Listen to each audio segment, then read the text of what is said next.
Invented in the middle of the 20th century, instant film made photographic images materialize almost magically. The picture appeared in minutes. No more waiting for days for film to be processed.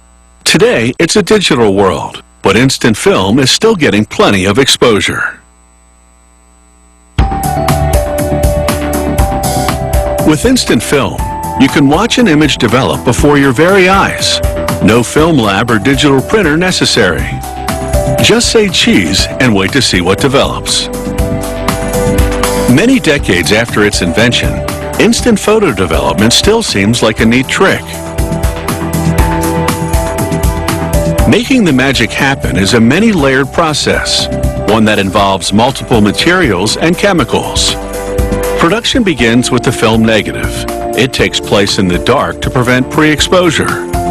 The technician dons night vision goggles, allowing him to monitor plastic film as it unwinds into a coating machine. Inside, various dyes and chemicals will transform the film into a negative. They switch the lights back on briefly for our camera. The film travels up and down towards the coating machine. It's a system that prevents any slackening in the feed. The coating is also done in the dark, so this worker demonstrates the process for our camera on a small research machine. Liquid photochemicals and dyes flow onto the surface of the plastic film. He spreads the liquids across the film for an even application. This is all done mechanically inside the real coating machine. Once coated, the film will head into the dryer. The various coatings will dry in separate layers without intermingling. Here's a test tube lineup of the liquid components of the negative. The colorful ones are dyes, and the white ones are other chemicals. They apply black backing to the negative to block light, again preventing pre-exposure. The trip through the dryer is 87 yards long. Hot air dries the chemicals on the surface of the film. Once again, it all happens in the dark to protect the light-sensitive film. Coiled up and packed into light-tight drums, the color negative material is now on its way to a second factory to be assembled into the instant film pack. Upon arrival, they thread the negative onto a machine, along with other materials for the film pack.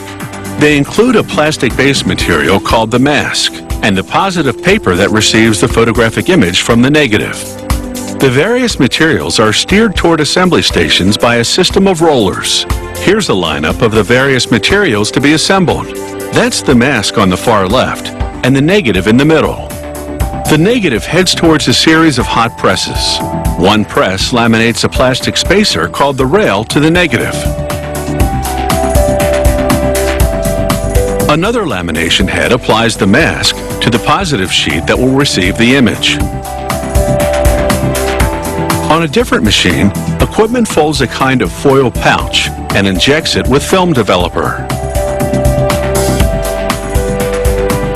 Here's an inside look at the pouch. The blue liquid is the developer. Encased in the foil-lined envelope, it will stay fresh until needed.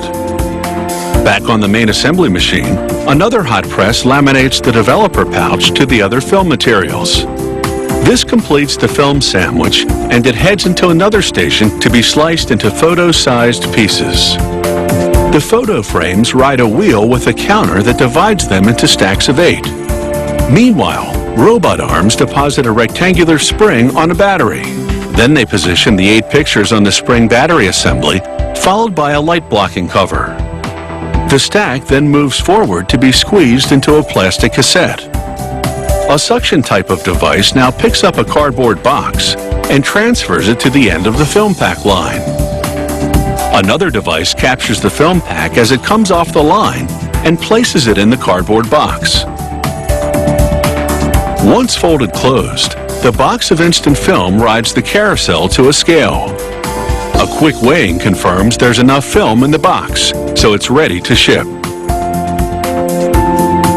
The assembly of this instant film pack has taken roughly 3 minutes. Now those instant memories are just a few clicks away.